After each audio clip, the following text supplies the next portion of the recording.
put this on silent because I couldn't help but notice you fucked up twice on that Star Sapphire episode. Your phone went off and you got an email. I'm sorry that I'm popular and you're not. I'm sure they're all work related. Again, I'm sorry I'm popular and you're not. Yeah. We're recording, by the way. I had copyrighted quotes about big booty bitches, probably. And I ain't copyrighted. Some dude, should I shout him out? No, if I click on it, it'll make noise again. Also, I wasn't recording when that was happening. Well, now the listeners have no context, Kyle. I thought that was what you wanted in life. Yeah, you're right. Ladies and future boys, welcome to the School of Wayward Nerds. The only podcast that sees what you're doing there. I don't care. It knows. Go for it. Yeah, we're struggling. Right off the bat. I only did some of the script this week. We had to take it in shifts. I think you're trying to make out that it was even here. I did most of the work. Yeah, you done good. I did these ones. I did set up and then 10 minutes of film. Then I have to go back to work. Yeah. But luckily, we have producer Kaya here to watch the movie for me on my behalf. Multiple times. She had to wear one of my shirts, as a representative of me in my house. I had to try and remember your password a number of times. Right. Turns out, it's hard. Turns out my name is Terry DePaula, and this week it is our end-of-year Christmas special. That's right, baby, Snowflake Day. And to celebrate, we got to hit a Christmas movie. I don't particularly like Elf. I hate Elf. Polar Express is hard to look at for the extended period of the film's length. I don't think I've seen it since it came out. It's Uncanny Valley. And I don't think I can get my lovely co-host Kaya to watch Silent Night, Deadly Night 2 in its entirety. No. Say the thing. No. Fuck. Okay, so we are going with the best one. We are going with 1984's Gremlins. A movie so awesome it had surpassed the fact that it is a Christmas flick. A movie so awesome the MPAA had to make a fucking new age rating just to contain it. A movie so awesome my love for it predates my natural memory. That's right, fact-checking with my mom. My auntie was amazing at claw machines. Mm-hmm. To prove her point, she had won a stuffed gizmo. And I loved the thing and refused to give it back. I mean, makes sense. I've met myself. Child. Yep, and she wasn't going to get it back off me. And so she let my stubborn baby ass keep it, and I still have it on the shelf after all these years, next to the Furby Gizmo. He makes a representation later. Mm-hmm. Yep, so this movie is big. It and Indiana Jones and the Chamber of Secrets. I don't fucking remember which Indiana Jones specifically. These movies came out, and America's like, these aren't Sesame Street, but they're not porn. We need some sort of middle ground rating. And that's how they got whatever their PG-15 equivalent is. PG is not 15, it's M15. See? PG is parental guidance advised. M is mature. MA is mature with assistance. And R is ready to party. I think. It's restricted, actually. I remember now. Do you remember when they used to have, the ads at the beginning of all the episodes? You're fucking right, I do. The family shit family. wearing the really terrible International clothes. listeners, watch the stupid old thing that we used to have to fast forward on every videotape for, 30 years of our culture. But at least you could fast forward that one. You couldn't fast forward you wouldn't download a video game. Yeah, man. You wouldn't download a bus. That's the thing. You wouldn't download your grandma. There's so many, hey, don't pirate this DVD things you can't skip. And discs take away the freedom of the pressed cassette man. I got notes, so let's take a look at them. So the tale begins with a man named Chris Columbus. He discovered America, but then shortly after he was in a loft one night and he hears rats scurrying around in the ceiling. And he's like, that's pretty fucking creepy. And it inspires him to bang out a spec script. No intention of actually using it, but to show employers that he could write a script. This was like a resume sort of thing. Now, that would have made for a very short podcast. But lo and behold, it gets onto Steven Spielberg's desk somehow. It's one of the people he applied for. I like when that happens, because, like... Yeah, he's back again for the first time since he randomly stumbled into our Medal of Honor episode. But that's the thing, there's certain, like, some of my favourite shows come up as, like, a weird nothing tacked on to the end of an interview, and that's what gets picked up. Like, Gilmore Girls isn't supposed to be a thing. Man. It was literally thrown at them on the fly because they didn't seem interested in any other show she was pitching. Frank Hemmelweider pitched a movie, and the guy funding it's like, you got any others? And he panicked, and he said Frankenhooker, and then he had to work out what the fuck that meant. Exactly, my point. But yeah, Gremlins... Spielberg found it to be a very, like, original concept and good idea, and he decided he'd be the executive producer. He's going to get into this. Next, they needed a director. They considered a dude named Tim Burton, but he hadn't done a full-length movie before, just shorts. And I'm kind of glad the movie passed him, honestly. They chose to go with Joe Dante, who had directed The Howling a few years earlier, proving he was capable of combining that horror and comedy mix they were sort of aiming for here. Mm-hmm. That was the goal here, do a little bit of that. And the first draft didn't seem to get that memo. Yeah. So let's talk about the original version of this movie. First attempt. Billy's mother gets killed. Yay! The Gremlins toss her severed head at her son. Yay! The Gremlins eat the dog. Less yay! And they ate a bunch of customers at a McDonald's. That is an unhappy meal. Which screams Killer Clowns from Outer Space burger scene for me, honestly. Mm-hmm. So with all these tweaked out of the finished film, they used to get removed, along with Stripe's identity. Originally, Gizmo would have turned, becoming the main antagonist for the film. I'm glad he did. He's such a little cutie. Spielberg said no to that as well, wanting to keep the Mugwai in the film because, like you said, it was cute. It was a little adorable, and then we won't get a little car chase scene. Mm-hmm. The executives also had a scene they wanted removed, but I might touch back on that one as the film unfolds, because, spoiler alert, Joe Dante refused to remove it, so it's still in there. Yay! I hope I didn't leave it out in my notes. You won't. You're fine. I'm pretty confident that scene is memorable for everyone. One more production thing to touch on before we get into the movie itself is that it is a Christmas movie. Now, from what I can tell, and currently my favourite thing to say, is Gremlins is a Christmas movie. Kai put some reverb down and a nice echo. Monkey incompetence! That's right. This movie featured a lot of incredible practical effects and puppetry, even a little stop motion, I think, in there. And the snow can hide a lot of puppeteers and equipment. Isn't that handy?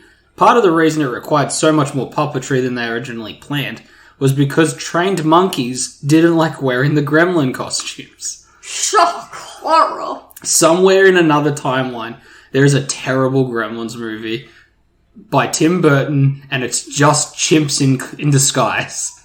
I know where I'm going to get that copy. That is... I'm glad Gremlins is what it is, because there was no way that was going to work. Yeah, exactly. There's so much potential for failure. That, this is a great idea. That was a terrible idea. I can see the shape of a chimp in a gremlin with those super long, like, front arms and stuff. I can't see it in a gizmo. Nah. But they're like little chubby things. I talk about their height difference. I learnt the size comparisons for a gremlin to a mugwai. Did you learn that mugwai is like Mandarin for demon, and they start off kind of... It's one of those two things.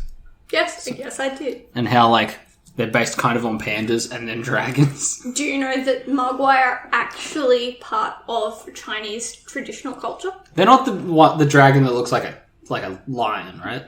No. Cool. I don't like those ones. They're lame. I like the one at the parade, but I could care less for the statues. You know what My I nan say had to one. that? It was lame. You know what I say to that to you? Hmm? Dishonor on you. Dishonor on your cat. You are my cow. Dishonor on your whole family. Alright. My nan had like one of those blue and white ornate Chinese dragons for some reason. This Irish woman with her Sicilian husband. And inside its little teeth, inside its mouth, there was like a little ball that was also made out of the marble, and you couldn't get it out. No. It's the same weird fucking brain thing that insists I need to get the little fucking marble out of the ramen bottle. I've been living with that for forever, apparently. Okay. So I have Says notes. more about you than your grandma. Yeah. However, also weird as shit. Entering the movie portion of our podcast, nearing the end of my portion of the podcast, we open to narration from Randall Peltzer, played by Hoyt Axton. It's weird that he narrates the way he does.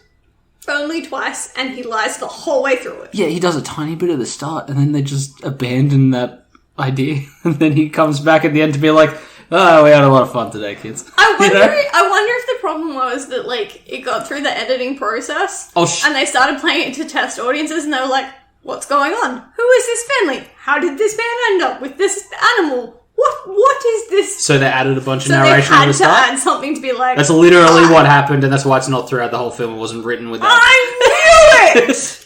Immediately I was like, this is the only thing that makes sense. Nobody had any fucking idea what was going on. Originally, they didn't even show Chinatown. He was in another country when he found he brought that thing on a plane originally. How do you get Mugwai through customs? I don't know. It's pre 9/11. They didn't have customs, did they? You just jumped on it like it was a bus. Unless you were Australian and then you had to go to the sign that said alien. Mm-hmm. So, he's being led from like a relatively noir-looking Chinatown into... New York. He gets led... We assume. Yeah, he gets led by a boy to his grandfather's weird antique store. Antiquity. Anticalicious. And we learn through the narration that Peltzer has a story to tell, which is kind of ironic when you watch the movie and realise he's out of town for most of, if not all of it. In fact, his narration is only like a minute in total. A little intro, a little outro. Anyway, he tells us that he's in Chinatown trying to sell some of his inventions, because he's an inventor, and maybe find a birthday present for his son. Christmas present. Yeah, well, it's Christmas now because we got to hide all these puppeteers. One not as good as the others. Inside... I found him and his face. Yeah, he's in there. I'll show you later. Okay, great. Inside this little Chinese mysticism store, Peltzer gives his spiel to this old man and tries to sell him what is essentially just a Swiss Army knife, but for like brushing your teeth. Poorly. He gets distracted by the strange purring, chittering sound of a weird animal in the back. You know what I'll give Randall? He never gives up. He does his the inventions most suck ass, but he's so dedicated. Man who just believes eventually it'll work.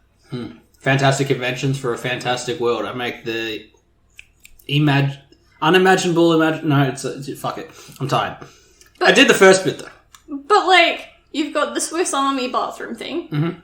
His smokeless cigarette tray, which seems to produce more smoke. Yeah, he invented a smoke bomb. Watch out, because later on in the movie, the orange juice machine that manages to get more juice out of a single orange than I can see in a 3-litre container of orange juice. Which is all funny and stuff, but he invented like those fancy smart Wi-Fi light bulbs and Bluetooth. Yeah, they're not even clappers. Yeah, he made the dimmer switch. That's fucking... I was like, it's weird that that's just a bit. However, you also can't answer the phone. Because that's a remote control. Well, he's working the kinks out. Automated system. He's always working the kinks out of things. He should finish an invention before he sells it. From what I've seen, though, he never sells it. He just gives it away. First taste is free, baby. Okay, back to the Chinese shop and the humming chattering. Yeah, he wants the animal that we don't get to see yet. He wants to buy it for his kid's Christmas. I wrote birthday present knowing damn well it was a Christmas movie. What the fuck was wrong with me? I did try and correct you. He offers $200 for the pet, which, due to an impressive level of economic dystopia we find ourselves in, that's almost $600 in today's junk-ass money. Which... In American, so that's probably like $1,000 for us. You said this fact to me earlier, and the more I think on it, the more that's still cheap. Most puppies these days are over, like, $2,000. Yeah, no, but the kid's reaction to the $200 on the table is like, holy shit, and I'm like... Yeah, but he's like 8. He's like 10. Maybe. But the old man doesn't want to sell this pet. But the grandson will. That's right. Meet me at the back at the store, and as soon as I can sneak this thing out. And outside the store, Peltzer gets the 3 rules, which I was going to write better. I've written, sunlight sucks, water sucks, midnight snacks are tempting, but not good either. Would you like me to correct your sentence? Do you want to bring them up as we go, or what? Do you want to talk about it now? I can if you're happy with your 3 rules. They're not wrong. Okay, so, here's the thing. Bright light. Oh no, I'm saving that one till last. Okay, water makes them multiply. Okay. In a really horrific birthing scene. Mm-hmm. Eating after midnight makes them cocoon and do the thing. But sunlight and bright lights reveal how bad the special effects are. It kills the illusion. Yeah, and that's why that is a rule. I love that detail. It's like, these 2 are for story. This one here is for helping the movie last. Help get us in seats. Bright light. So we hard cut to Christmas as Rockin' Ricky Rialto plays Christmas songs on the radio like an asshole. Radios that play Christmas music are the worst radios. And we see the town square of Kingston Falls, which is also the town square of Hill Valley and Back to the Future. And Falwell and Mistress of the Dark, baby. And Stars Hollow and Gilmore Girls. Is that the courtyard? The square? Alright, cool. Because this And uses a also, lot of sets is that are it still tourable in LA. As in it? Mm-hmm. No. Yeah, the alleyway down beside Dosey's Corner. I don't know what it is in this film. Yeah. And what's on the other side of Dosey's? I think it's just a store. I'm just checking because I've blurred them at this point because Mrs. Deagle's at the other place. Yes. Well... Yes. Different. Mrs. Deagle's bottom half is somewhere else. The top half is the window that is just up from the square. Ladies and gentlemen, we toured the Warner Brothers studio and we really upset the tour guide because we knew more than he did. Yeah, well. Alright, so we're looking around this nice courtyard that we've seen a million times in a million things. As people do Christmas shit, like buying Christmas trees, having snowball fights, what have you. Billy and his dog are trying to start his little Ted Bundy Beetle. You know, the little car, like Herbie. And Billy is played by Zach Galligan, who honestly I haven't seen in other stuff. Like, I haven't seen the Waxworks movies or Hellraiser 3. I just know him from Gremlins and Gremlins 2. He's in a lot of small horrors, though, so I reckon I'm going to cross paths with him eventually, the way I... Surprisingly. with the movies that I watched. Yeah, so he's played by that, and he's with his dog, who's named Barney. I forget the other movie the dog's in. And we meet his neighbour, Mr. Futterman. And he talks to him a little bit. He's a nice enough guy. He's supportive of Billy's comic art. Because that's what he's trying to do. He's trying to be a comic artist. He's supportive of American industry. Yeah, he doesn't like foreign technology. But that was because of the origin of Gremlins as a Western concept. We discussed this. Yes. Oh, this is where I explain what a gremlin is. Handballing to you, because there was a Walt Disney one, so you automatically know a bunch of trivia. Though that also, I'm a World War II, World War I buff. That's my area of history that I specialise in. All the shit too nerdy for me. Oh man, I'll see you down one day. We'll talk about Vladimir Republic. So Gremlins were something that arose during World War II, particularly in the European battlefront, and it was believed that mostly China, but all of Asia were dropping off these bugs known as gremlins that would take over planes particularly and crash them. It's essentially glitches and malfunctions. And they've kind of seeded themselves somewhat into pop culture because it's a good way to, like, everyone likes, like, the cheeky little, like, They're never, like, malicious. They're just, like... I didn't fuck up the coding on my old laptop. A gremlin was in there. Exactly. Yeah. It's like a way of explaining away when you fuck up. Yeah. It's like, oh, I, tried to update my TV, but I turned it off halfway through. Must have been a gremlin. Because, foreign TVs. Like, a secret admirer gave me a bouquet of whoopsie daisies. That's on them, and that's on you. And yeah, Mr. Futterman is a war veteran who clearly carries over. He's a, blue-blooded American. And I asked you this when we were watching. Because he literally... The more I've thought about it today, the less sense it makes. Why does he have, like, a plow and... Because it's American. But he doesn't... That whole suburb... That's his tractor. He drives that. That's his car. But we see that at the end. There is no farmland near that suburb. No, that's literally his fucking vehicle to get around town. And essentially it's there to be a weapon later. No, because later it's a plow, it's not the tractor. They're two separate vehicles. He's just living large, man. He's cool. But, like... No, you need to be thinking more about the fucked up thing. He knew about gremlins that exist in this canon. When they attack him later, he points and goes, it's a gremlin. He knew what the fuck they were right away. This is true. So I think gremlins is an actual World War thing in this universe. Like photographic evidence, perhaps. I would like to point out, though, gremlins in this film, about 3 foot tall. Yeah, they're funny. In Walt Disney's film about gremlins... Dorks. Maybe like 2.5 inches. Yeah, you could throw an apple at it and kill it. Yeah. That's how I measure things in size. But what Walt Disney's gremlins have over yours? Dumb hats. They're in little aviation flight suits. Yeah, they're dweebs. They're so adorable. So Mr. Futterman, who's he played by, Kyle? Our favourite man in the universe. I wonder if you'd be able to pick his name, but that's the thing about Dick Miller. Everyone knows him from something. No one knows his name. He's a stealth actor. He's in so much shit, man. He's the first guy to die in Chopping Mall. Yeah. Remember that? I think we did that on the podcast. We have. Bucket of Blood. He is the guy with the bucket. He's in so many other things. He played Boxy, the gambling dude in that Harley Quinn episode of Batman. Yeah. He had a mustache. I fucking didn't know that was him. That's what I mean. He is stealthy as hell. I didn't pick that.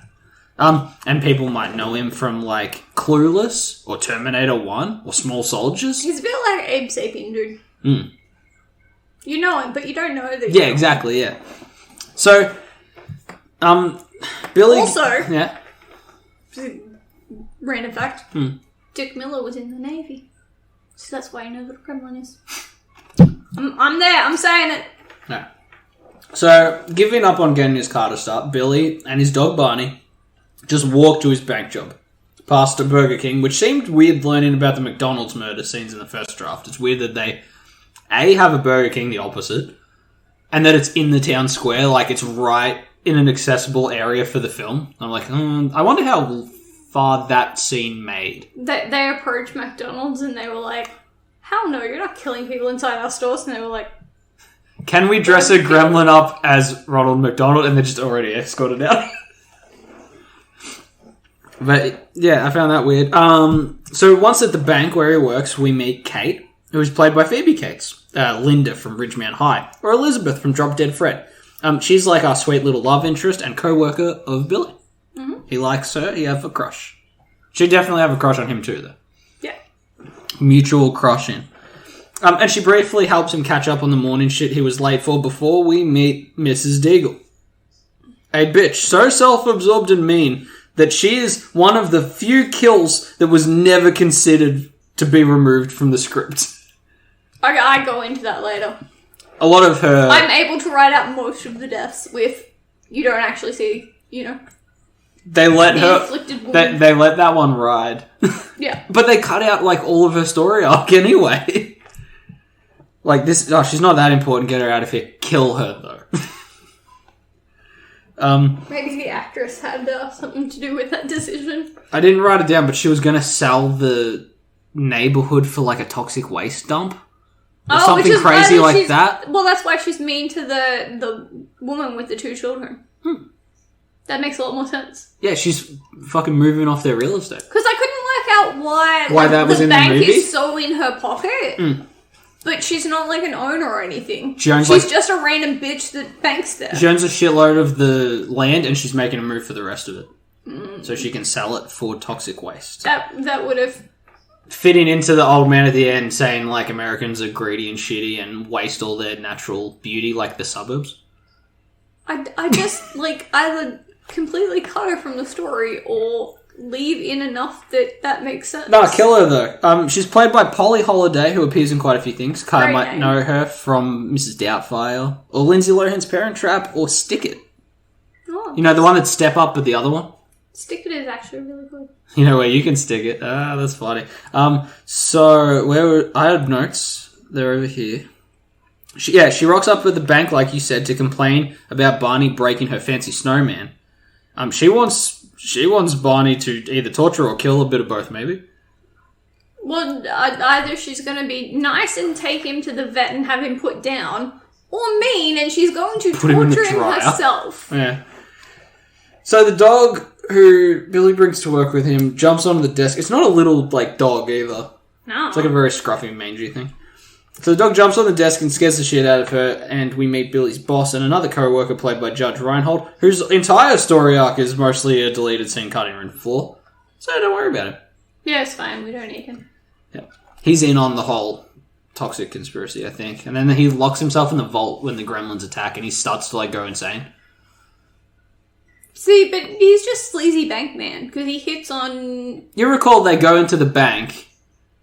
Kate tells, like, her story, and then they leave the bank. Yeah. Yeah, it's that. Because they don't run into him, because it don't matter. I get into how awkward that scene is. I'd be very curious to see, like the fucking, the Snyder cut of Gremlins. So when we go to Max Overdrive, there's going to be, like, 3 cuts of this film? Yeah. Cool. That's the thing about those mid-90s, late 80s, that whole fucking era of movies, is they're a fucking mess. And they're so charming. Like, people are so annoyed that films these days go for 3 hours. This is why. No, it's because they explain too much shit. But these films don't explain anything. Yeah, but do I need 20 minutes telling me why getting them wet's fucking dumb? No, not really. I don't. It's fine, I just know not to get them wet. Yeah, but that's not part of what was cut. If you left in Mrs. Deagle is trying to sell off the town for any reason... Suddenly that gives you more, like, understanding of all of her scenes. No, her entire story arc in the finished film is she doesn't like the dog.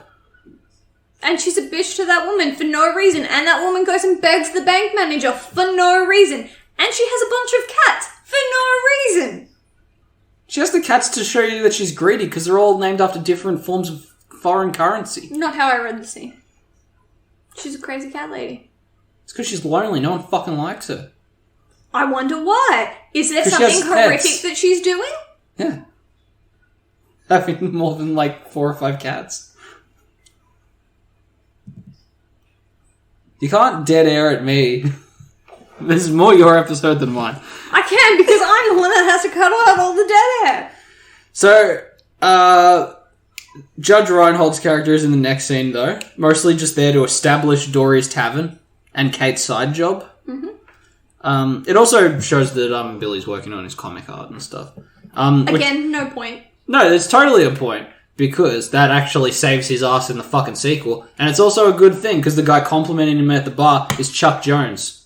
One of Warner Brothers' like really famous animators. So him being like, your drawings are cool. It's like, it's nice. That's like Stan Lee coming up and saying, you're really good at taking credit for other people's shit. The problem is, though, Chuck Jones probably drew those drawings. Fuck, he probably did, eh? He's like, that's some nice art. I'll have to go back and check if his autograph's on it. I bet it is. Like the dude who did the stupid Batman picture in the 89 movie signs Bob Kane. Like he fucking drew anything, huh? Alright, so after the little bar scene that's just there to establish a few things for later, Billy heads back home to his parents' house. He's not a basement comic geek, though. He's one of them fancy la-di-da attic comic guys. I'm not sure. Like, I know he is in the attic, but, like... I wonder about the rest of that big ass... His dad is upstairs when he goes to his office. Yeah, I didn't like that line either. Like, I don't understand how this house works. Nah. Do they have multiple attics? It don't matter.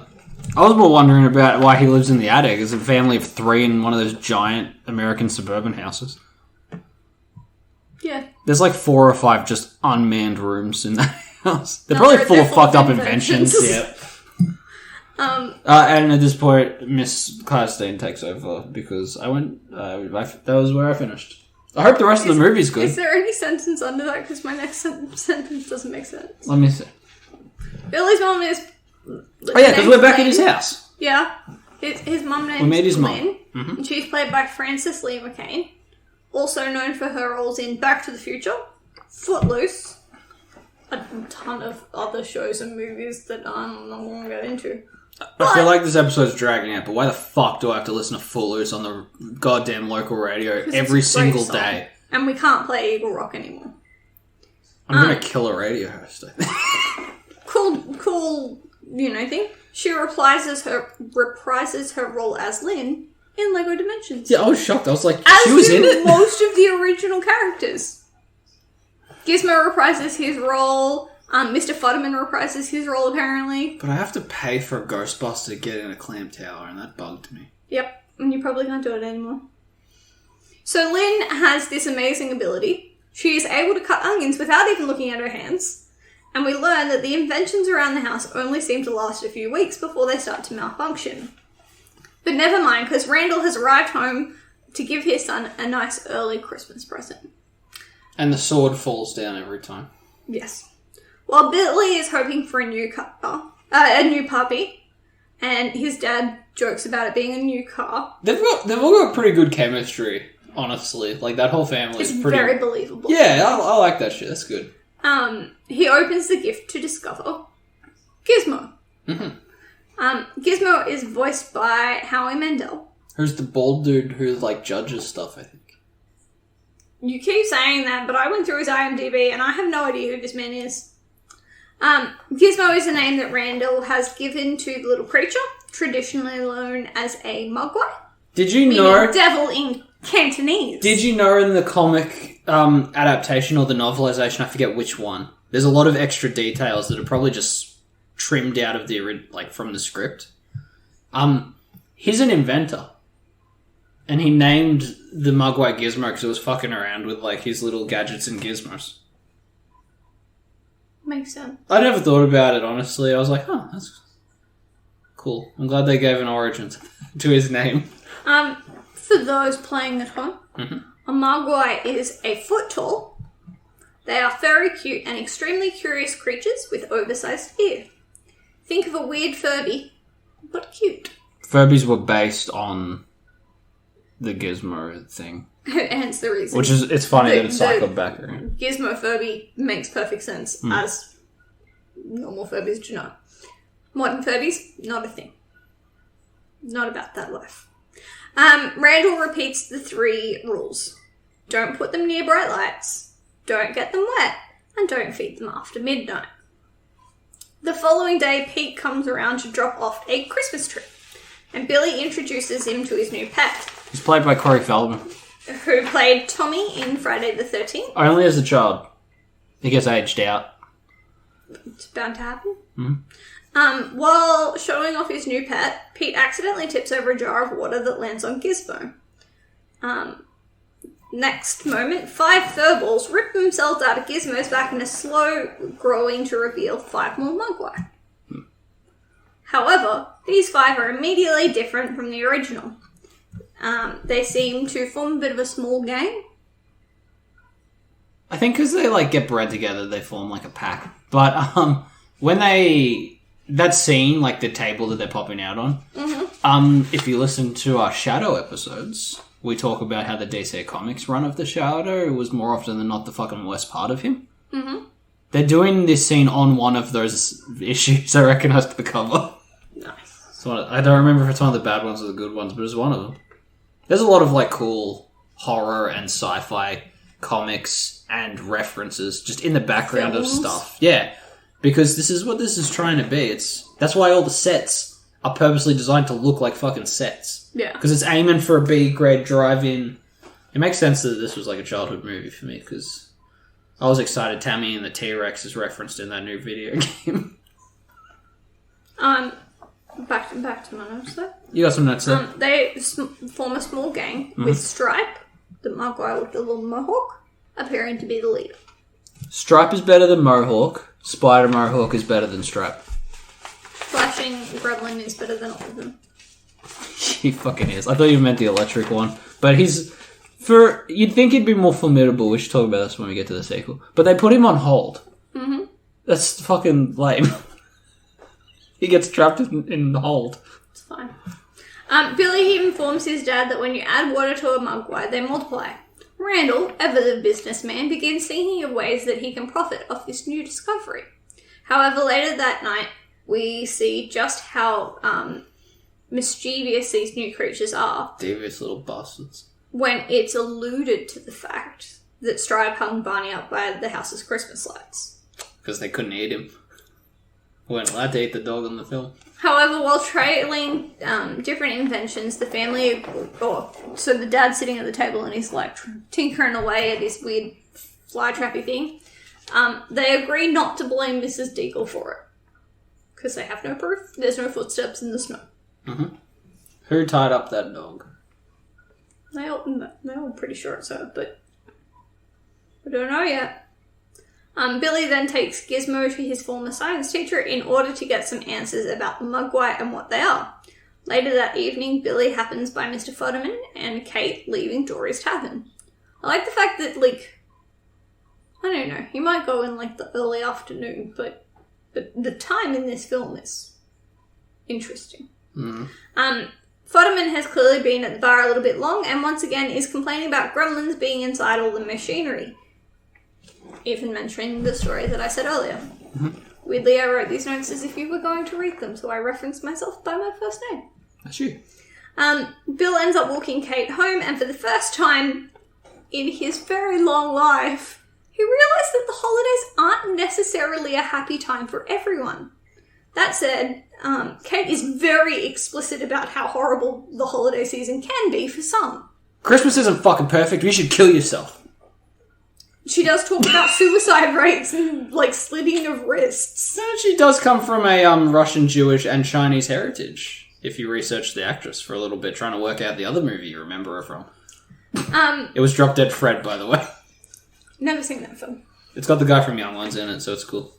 The mood is instantly changed, however, when Billy asks Kate on a date.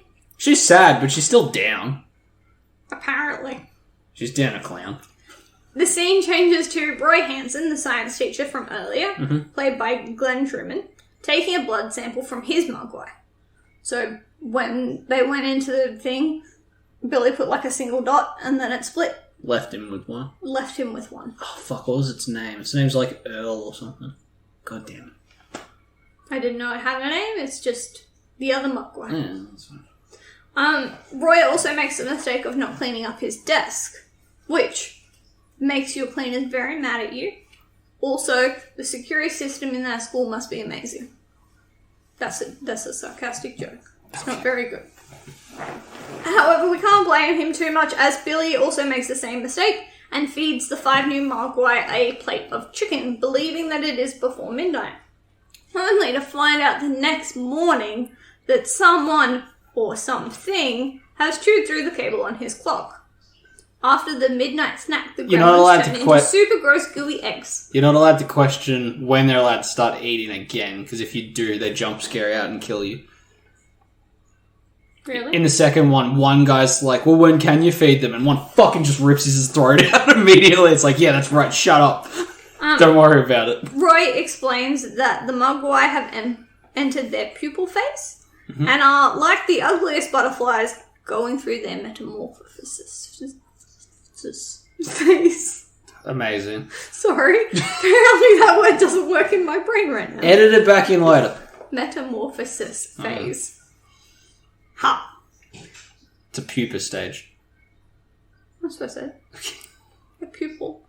No, that's a student. Pupa? Huh. When the eggs eventually have to attract these gremlin using a little chocolate bar.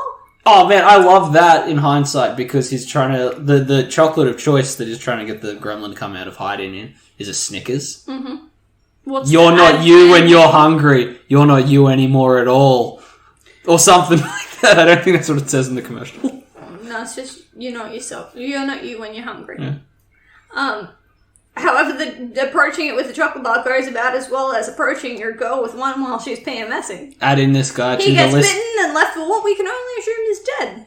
He has a needle in his butt because having like dozens of hypodermic needles jammed into his face was deemed not good enough for the film. Let's change that. We never see a cause of death, so we can't be sure that he's actually dead. Like I said, originally he was just more dead. Riding off this death. He also falls into this movie comes into that category of the black guy dies first. Which is an astounding amount but of he them. might not be dead. He might just have passed out from the shock. Alright, well. Billy, however, gets the opportunity to be jump scared by a gremlin. Throws an apple at him. Which is loose in the high school. Uh-huh. He throws an apple at him because... Have you noticed, and it will come up later in my notes, they don't eat healthy food. They only eat crap. Because they're cool. They live large. They party hard. That one drinks the beer. That other one smokes the cigarette. No, they're just he cool. Doesn't smoke the cigarette because he hates when she tries to light. No, the ones that are pre-lit, they smoke those ones. They just don't like lighting them. Mm-hmm. Someone has to light them and hand them over. They would love vapes. Anyway, we get our first real look at the gremlins themselves. Mm-hmm. They appear far more reptilian and have grown by 2 feet. Yep. Meaning they're 3 feet tall. They got big long arms and big claws, and they giggle. A lot. They're having a ball. I love them.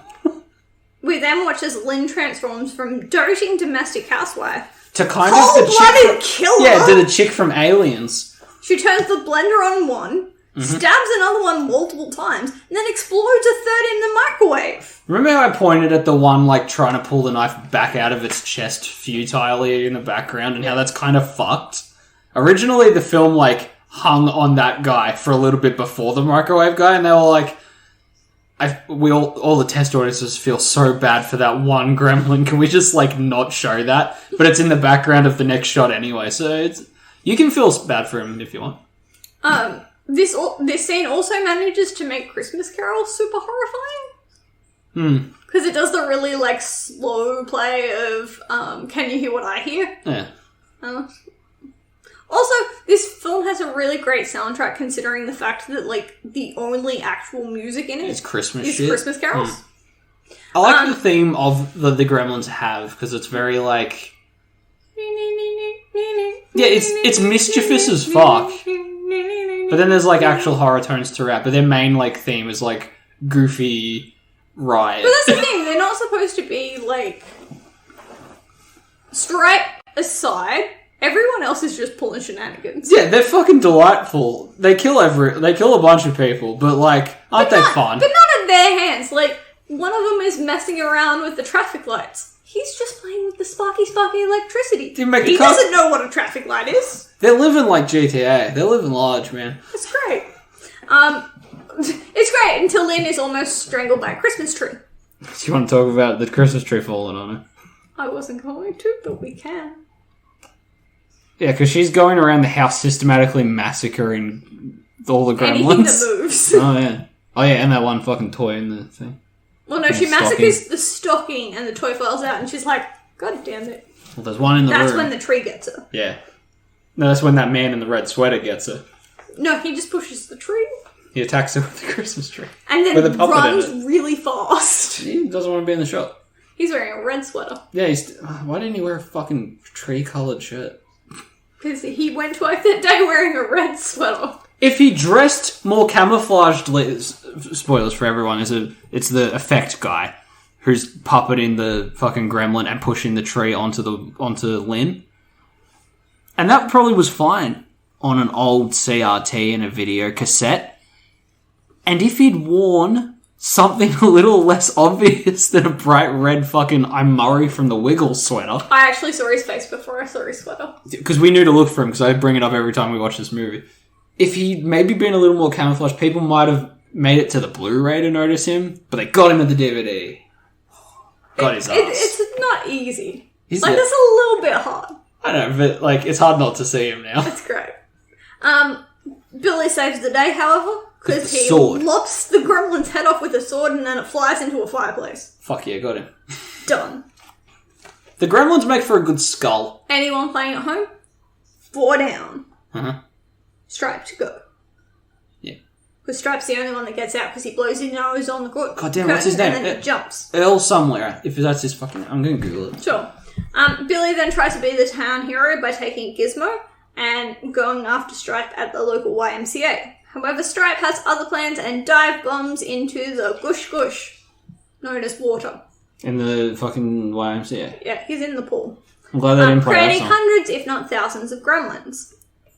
Getting ready to take over the town. Billy then decides that this is clearly too much for him. It was Earl. Good. Got his ass. Okay. He's the only known gremlin in the first film that was neither shown nor mentioned to have been killed. Turslin from high school. Bring his ass back for 3! He goes to the local police, who are all drinking on the job. They are so drunk and so they are useless. So wasted. But this is before Americans had tragedies, so police could be like charming goofballs. Remember the fucking incompetent dude in the Killer Clowns movie? Yes. If every single person in your town calls you panicked and upset that they're getting murdered by a clown, at a certain point you have to stop thinking it's a prank. You have to at least investigate one of these murders, dude. Well, and until, like, the calls start coming in about different things happening. They go to a car accident. They don't give a shit about the warnings about little green dudes. No. They're not even going to a car accident. They it's the just Foddermans. drive through the town. They get the call for the Foddermans. Yeah, I remember now. You're right. Freak accident They're with the tractor. literally just driving through the town, and then they stop because Mrs. Deagle flies out the freaking window. Because they're driving, and while they're driving through the town, poor Mr. Fudman, just trying to watch his funny Santa Claus on the TV. He's not even having fun. No. Has to deal with those annoying little gremlins in his non-American TV. You know, the Xena 30 references is one of like the only American-made television systems at the time. And so he goes outside to check if there's something happening with his aerial, and then he gets attacked. Your notes are by getting this really all-American confusing, but player. this is right when, you know, they've all come out of the YMCA in droves. I like that shot too. You know where like it's like just a dark like street in the night and you can just sort of see the road in the snow, and like one comes out and he's kind of stop motiony and he turns around and like mutters some gremlinese and then just like swarms of them come through. I love that shot. Yeah. The effects on it aren't that great. They don't sort of hold up no more, but it's still like a really cool shot. And then it's just cutting between like dozens of them pulling shenanigans. And that's the thing. You have one of them is playing in a mailbox. Yeah, one of them's just biting people's hands. Because originally... I think he's biting. Well, the pastor puts his letter in and it spits back out at him. So he's like, well, that's weird. And he waits for another dude to come up. Typical priest throwing a fucking man under the bus like that. Tries to shove a package in. He definitely gets a finger. Either licked or bit. He seems very unimpressed by it. He done got bit. You've got the other one that is playing with traffic lights. Yeah. And he's just There's like 4 of them just beating the shit out of a Santa Claus. That's so good. You have them dressing up as carolers and singing to Mrs. Deagle. I love that while scene. One sneaks inside to fuck with her. Mess with a little stair chair contraption. Yeah, the little chair things for old people and wheelchair bound. Yeah. I like when she opens the door and they're all wearing little costumes and singing a song. That's how you know they're not monsters. They are just shits and giggles monsters. But and that's so good. Okay, that scene's great. Do you remember what she had in her hands? Water. A bowl of water. She didn't throw it on Can you them. imagine if she chucked a bowl of water at those gremlins And they started like... Yeah. She would have lost her crap. She clearly thinks that the devil is after her, though, because she's like, no, I'm not old enough for this. There's nothing more... Like, she's 100% certain she's going to hell. There's nothing more stoic and grim reapery. Like 4 gremlins just shouting at you in the street. Speaking of People shouting against the street. Santa is just being overrun by like 4 dudes. He's like... Yeah, they've just bum rushed Santa Claus. He makes a good run for like 10 feet and then just slowly goes down. He makes it to the police car where they Meanwhile, are too panicked to help him. The cops wind up the window and drive off with the sirens going. With their brakes cut. Well, they don't know that yet, do they? Spoilers.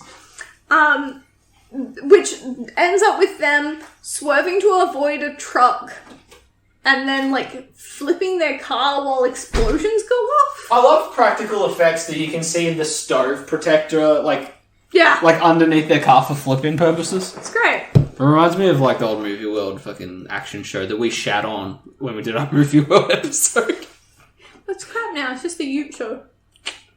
It's funny when they botch it, though. Remember that? That dude was so mad. Billy finally gets a win, however. His Beetle starts up, meaning he is able to go and save Kate, who was at her shift at Dory's Tavern. I've spelt it. That's another scene Dory. of just bullshit chaos, and I fucking am so there for it. Turns out, Gremlins love adult shenanigans. They love doing cool shit. Playing pool, flash dance, which I don't think they've seen before, but they know the entire dance routine for. Flashing, smoking unlit cigarettes, and robbing a woman at gunpoint. One of her screams is real because there was a cockroach on the bar. I'm not even surprised that bar is not clean. Oh man, I love every fucking I do like the cool jazz dude. Yeah, the one in the fucking fedora with his cigarette pre-lit because you can't light him in front of him because the lighter is too bright and pisses him off. And he's just like there, and it's like there's like a nice moody candle. It's playing piano, and he's like, he's now puppet guy comes in. He's narrating in Gremlinese, so he's just like,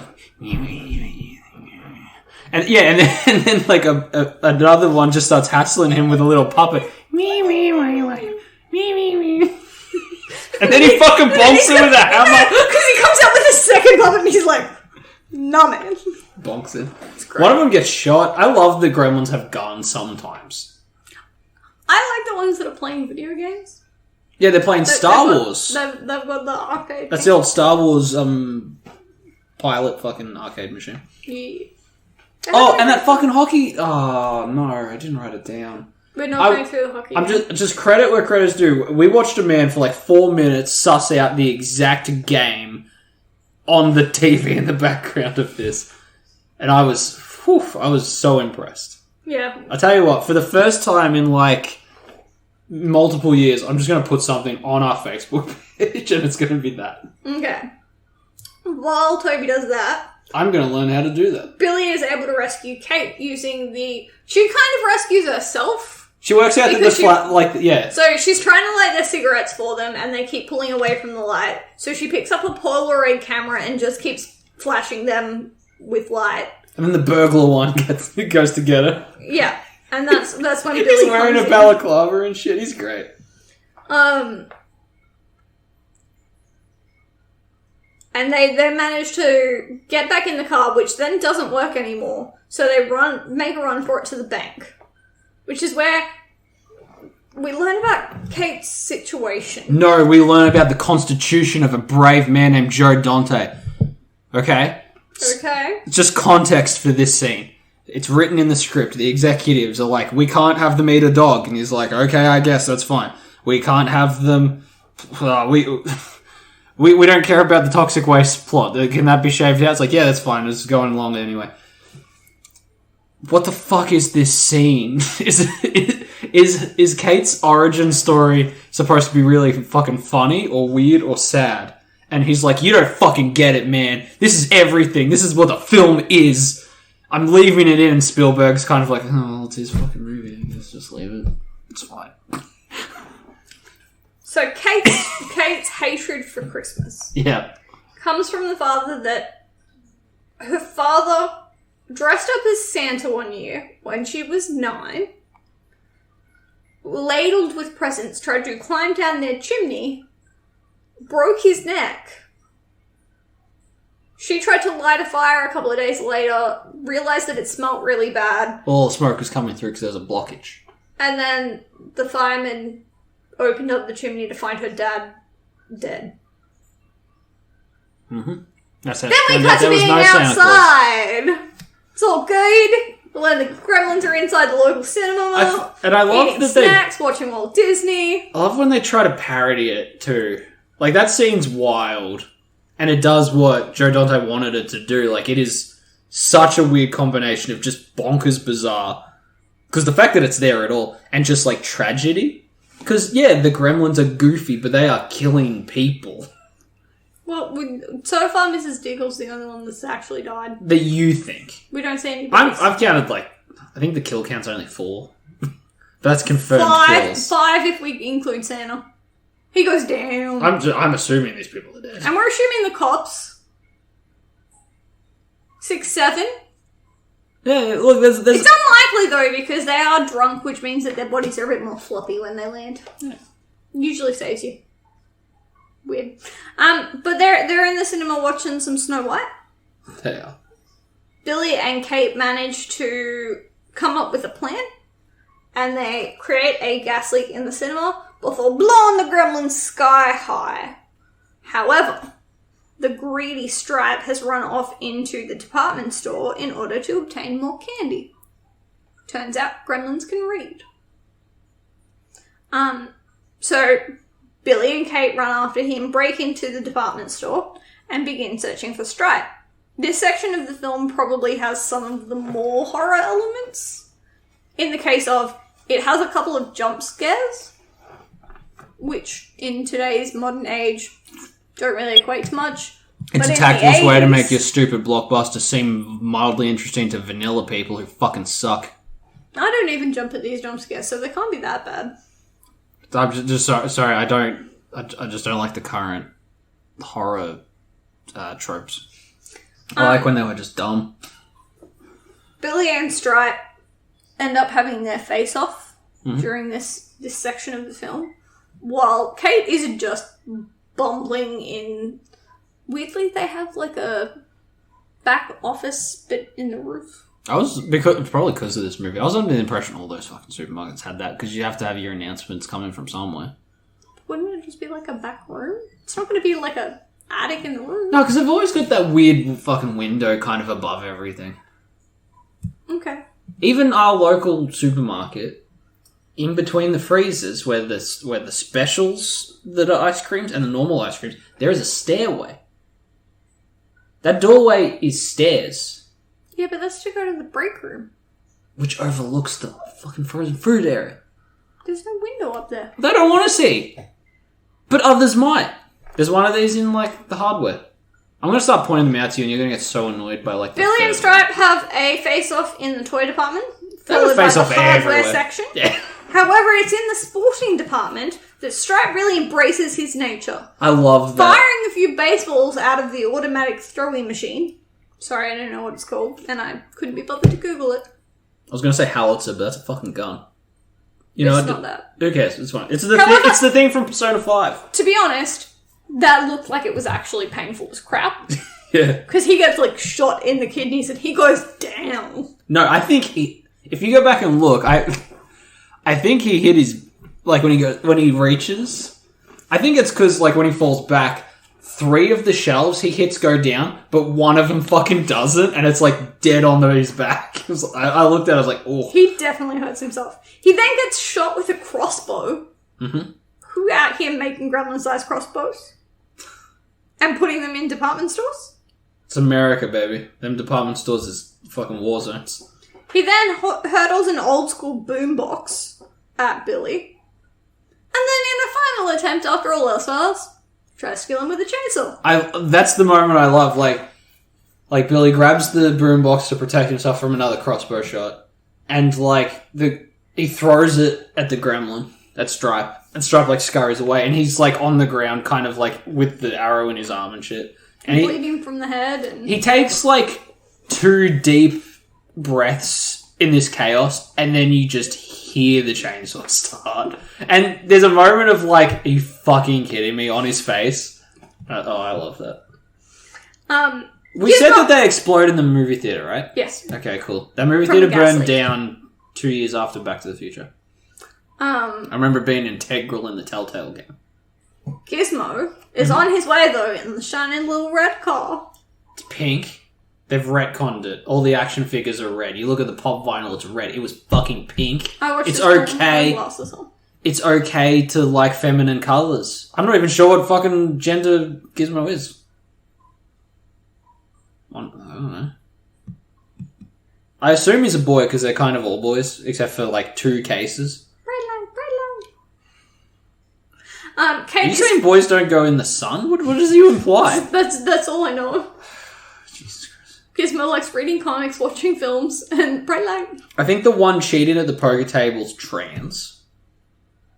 And I'm just going off the assumption that if they come from a male Mugwai, they just are also Mugwai because, males. Mm.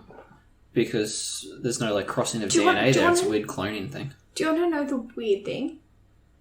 Gender doesn't matter. Yeah, I know. But Greta... Like, who cares? But Greta Gremlin's so cool. Again. This, She can be a boy, she can be a girl, she could be a they. Doesn't matter. She's Gremlin. I'll tell you what she is. She's mine. I winked at the camera. It's a fucking microphone. God damn it. I need to go to bed. Then what happens? Get a chainsaw. Kate is finally useful. She finds the light switch. It was behind the secret panel. Which for some reason is locked away. Of course it took her a minute to find it. It was hidden in the wall like the fucking plans for Arkham City. This is enough to save Billy from the chainsaw because in the moment that Stripe loses his focus, he's just dragged across the ground by the chainsaw, which is plugged into the wall like 40 feet away. Yeah, he's been scurrying around with it. That's fine. Here he's dragged into the garden department, and he happens to find a water fountain that Kate has accidentally turned on. Yeah. Thankfully, Randall's made his way back to town after being at some convention. Again, the opening narration is "This is my story," and then 10 minutes in, he's like, "Well, I'm a bounce," and now he's wandering in at the final boss, being like, "The fuck happened to this town? There's so many dead people just in the street." Yeah, he seemingly works out what's going on because he took the dog with him to Grandma's house To keep her away from Mrs. Deagle. which is not a Euphemism. that word. He actually took the dog with him. Yeah, to get it away from bitch Deagle. That's right. But now that she's dead, now. he can bring it. I don't know how you knew that. Yeah. It's okay because Stripe managed to find not only the water fountain, but God. He's very excited about this. Oh, yeah. Jason's so scary. Freddy Krueger's so scary. They're all wearing knives, man. It's all machetes. Who cares? Gremlin can kill you from slightly further away now. So who's really the top dog? Also, he knows how to use a gun. I assume it's because they watch too much TV. So Stripe is climbing up the fountain. He's getting ready to spit. And he's shooting at Billy, who's like trying to Not get in there shot, and- yeah. Well, originally he's like, "Ha! I'm going to stop you from getting wet." Oh shit, he's got a there's, gun! there's one shot, and he's like, "Ha! I'm going to hide in the flower plots." Yeah, well, fuck. But it's okay because Gizmo comes flying through in his car, Mm-hmm. and he manages to grab onto the cord that holds the shutters closed. Yeah, that does the and he roof opens curtains. all of the curtains, letting in the daylight to burn the last gremlin. It's a cool scene, but also, like, there's 2 of those, like, pulleys. And Gizmo grabs one of them and it opens all of them. Originally, it was a team effort with him and Billy. No. But Spielberg liked the Gizmo's the hero. Yeah, the Gizmo saves the day at the end. And Zach Galligan found out, like, at the premiere that him helping in the finale was cut. And he's like, well, I can't really say anything because it's fucking Steven Spielberg. We're not going to pick fires with the bird. You know what? It's fine. I want to have a job after this, so... So as the shenanigans wrap up, we learn that the government has already done their cover-up, claiming mass hysteria. Them bitches always say that shit. At which point we get our final jump scare of the film. Do you like him melting, though? No, it's disgusting. That's a good effect, though. And then his little skeleton, like, pops back to life before it, too, melts. Yeah. Again, the skeletons of a Mogwai, of a Gremlin, sorry, are pretty bitchin'. It's a good design. It makes sense. It's That's kind of like a cat. They had to design a Gremlin and then build their anatomy from, like, the outside in to make that. Yeah. That's pretty cool. That's gross. I don't like it. The Spice, go for it. Because I was like, I just don't like this part of the film. What's the last jump scare? Grandfather comes to pick up Gizmo. Yeah. He just randomly appears in the living room of their house.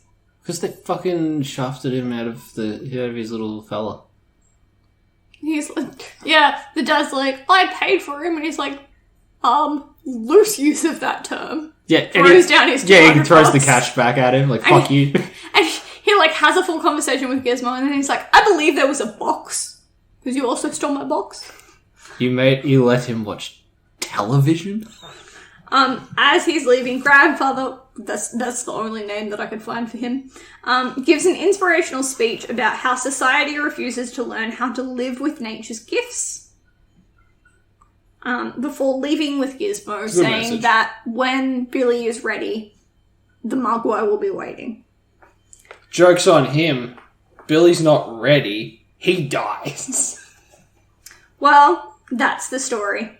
So if your air conditioner goes on the fritz, or your washing machine blows up, or your video recorder conks out, before you call the repairman, turn on all of the lights, check all of the closets and the cupboards, look under all the beds, because you never can tell.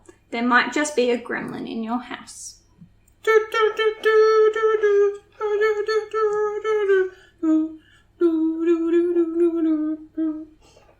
Final thoughts? That's what happens. That is the film pretty much scene for scene. Yeah, it's cool. I like all the trivia for it. I think a lot of my love for, like, weird, like the kind of goofier elements of horror, and even, like, the weird behind-the-scenes trivia probably stems from this, too. Because there's always something new to learn watching some of these old, more genuine films. I don't know if watching... You know what, Endgame's probably a bad example because of, like, all the cameos in the fight with Thanos. But I feel like a lot of current pop movies wouldn't have the same rewatchability as a lot of these older films that we, as we cover on the podcast, we seem to find and learn new shit for constantly.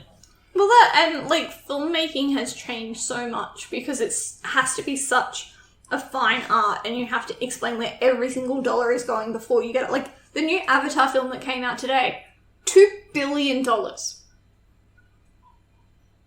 billion. That's $2 billion that Peter Jackson? Sure. I don't know. No, the one that did Titanic. James Cameron. That one. Fucking there it is. I got it. Because he has the song in South Park. Yeah, that's $2 billion he's spending on Avatar 2. No one cares. But there is collectively like 12, maybe 13 people who are dying for an Alita 2, man. Come on, what are you doing? It's good fucking around with the blue tall guys. But I'm just I've already saying, seen Smurfs. You can't... It's not possible to make a film like Gremlins anymore. You can't risk because the finances. But there's no risk to it. Mm-hmm. And there's no, like... There's no cocaine-y executive being together like, yeah, it'll be fine. Yeah. It'll be a hit, baby. And then he does movies coke aren't off what a they used prostitute. to be, and that's not just a thing about they cost so much and they take 3 hours to watch, and they just can't be what they were. And they're CGI'd by like 1 billion people instead of like a little handful of dorks. Well, and that's like everyone looks at the Jurassic Park thing. They went from being actual animatronics to being CGI'd, and you can tell the difference. Like, the entire franchise has kind of suffered as a result. So what you're saying is, it's a good thing the monkeys were incompetent. Thank God the monkeys just said no. Monkey incompetence! At least we don't have to think about what this episode's called. I've got names. So I've got these notes here. Homework question. Fuck, I almost forgot. I've changed it slightly. Oh yeah? From what you wanted. Shit. Okay, go on. Because my answer still might work. It will. Because I feel like your thing was too on the nose about what the best fictional sidekick character was. It was Pet. Exactly. Yeah. I've gone with which one you would want. I wouldn't want any good ones. But, well, you can still go for a good one. But I still have an answer I'm happy with. Okay. I Shoot. So I made a beeline for Disney. they have the most semi-competent, non-really attractive. I said it in a way that came off like slavery yesterday, but what they've got is a perfect balance of like brains and consciousness, but also complete like devotion to their protagonists. Yeah, so it's a bit like slavery, but it's voluntary. Okay, so I was like, that's a good idea because every other one is like a gremlin, and it always has terrible consequences. So I went with Zazu from Lion King because, as far as I know, he doesn't eat or poop or do any of the things the birds do that make a mess. He can talk, and he's also like an assistant. Yeah, but he's a bitch. He's a catty bitch. You'd laugh if he was being a smartass. I think he helps organize kingdoms. He can help me figure out what bins I'm supposed to put out on the Tuesday or the Monday afternoon. The one that I tell you guys set up. Yeah, but wouldn't it be... Because I have a system. Yeah, but wouldn't it be handy if, like, a bird was useful? See, Iago I could understand. Who the fuck is he? Oh, that's the Gilbert Godfrey one. Yeah. Oh, see, he's scheming, though. He's way more scheming. Yeah, but you're like an evil bad boy. That makes more sense. You know, Gilbert Godfrey is the voice of God in Smiling Friends. You know, Gilbert Godfrey reading 50 Shades of Grey is one of the funniest things on the internet. No, him doing that fucking webcam cameo where he says Nanas is a piss goblin is pretty high on that list. True. I will accept that as He did a lot of good cameos. It's like, I'm Gilbert Godfrey and I'm pissing and shitting and cum. Great, someone paid for that.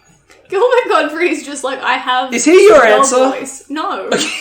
I don't fucking want it, Iago. What the shit is that? Yeah, everything I would want is like super dangerous and stupid, like a turret from Portal. Yeah, that's just Bulbasaur. See, I didn't want to go with Pokemon because they would destroy things all the time. Cynical just naps. He's a fucking fire hazard. He's literally fire. I'm a pyromaniac. That sounds like great for me. Bulbasaur's handsome, but I'd have to like take it out in the sun because it would like. What about it would alien photosynthesis from Toy Story? He wouldn't talk to me. You gotta take Bulbasaur for a walk. It's a fucking Staffy. Yeah, the chonk. What was the other one you said? The little green alien. Oh well, he wouldn't talk to me. He'd pretend he's a toy. Yeah. Useless. Easy to take care of. First. What's I'm your going answer with then? Miko. Okay. Oh. Because he's good parts cheeky. Uh-huh. No consequence of gremlin. He's green, right? No, it's He's a green raccoon. raccoon. Holy shit! I mixed him up with the hummingbird. Oh my god! I combined them. Look. If I get both of them, like package dealing, I like it. Okay. This is why I'm choosing Miko. Okay. Mischievous. Steals biscuit. No gremlin. Yep. Much snack. Yeah, he bring you a biscuit. The two of us just eat our way through the day. Great. If I get the package deal of including fleet, would stop us from just eating until we fell asleep and make us actually do shit. Because, you know, you gotta have a responsible one in every friendship group. But also, I have a love for raccoons that almost got me killed once. We don't have them in our country, so they're exciting. They're so cute. I don't care if it has rabies. You know what? Kangaroos are over fucking rated, and koalas have like STDs. I like koalas. They're okay. They have too many thumbs, which is cool to look at, honestly. I know, but have you heard a koala make noise? No, I remember possums trying to mate in the tree out in front of my I'll childhood home. show It you koala sucks. noises later. Just It's like a walkie that's having some sort of epileptic fit. It's no We've also good. got little Tasmanian tigers, also full of STDs. Yeah, I didn't want to pick Pokemon, and it felt racist to pick any of the species from our Monster Masume episode. Also, I judge you. They're not pets, technically. They're sentient beings. Yeah, man. Could you claim... I felt bad about Green any, like, Lantern, cat girls on the squirrel one? badge. Yeah. I don't know. How sentient is he? Would you He's still dumb enough to get hit by a truck. Would you pick Dexter? I thought about it, but he's mean. Oh, yeah, that wouldn't go down well. He is. He's a dick, and he probably wouldn't get along with your cats. Yeah, but if I could choose any animal, I would choose you. Fucking, I wouldn't choose that shit. What about Pascal? He wears dresses. I don't even remember the movie he's from, man. You remember that one quote, though? Oh, fucking, yeah, okay, so it's Tangled. How about Peggy Bundy? That woman's not living on her own. These are all bad pets. See, this is a hard question. Somehow this was harder for me than name a bunch of Star Sapphire candidates. Wonderful. Nap time. And that brings us to Christmas. We should probably mention, for the first time in 3.5, 4 years, we've decided we're taking Christmas holidays. Yeah, we're going to take a break so we can do Christmas and I can catch back up on my notes and research, and also... We get to go on a honeymoon. Yeah, we're doing a field trip. Adventureering. It's important to go out and find things to inspire some episodes. So, I'll be wearing those cool explorer hats as I meander my way through Junk Street, Akihabara. What will you? Yeah, you know, like the one, the fucking little mustache dude from Tarzan wears. Pith helmet? On that note, ladies and gentlemen, we will see you... That's the white stuff in an orange. Next year. Deal. Yeah, have a good year, have a good Christmas, read a comic, watch a movie, play a video game. Live large, live long and prosper. You know, I did the thing. Yeah. Can you do this thing? The amount of things I could do can fill a room, frankly. Okay. Well, let's go and put that to the test. Remember to rate, review, subscribe, do all the magical things. If we didn't say that already. Class for 2022 is dismissed.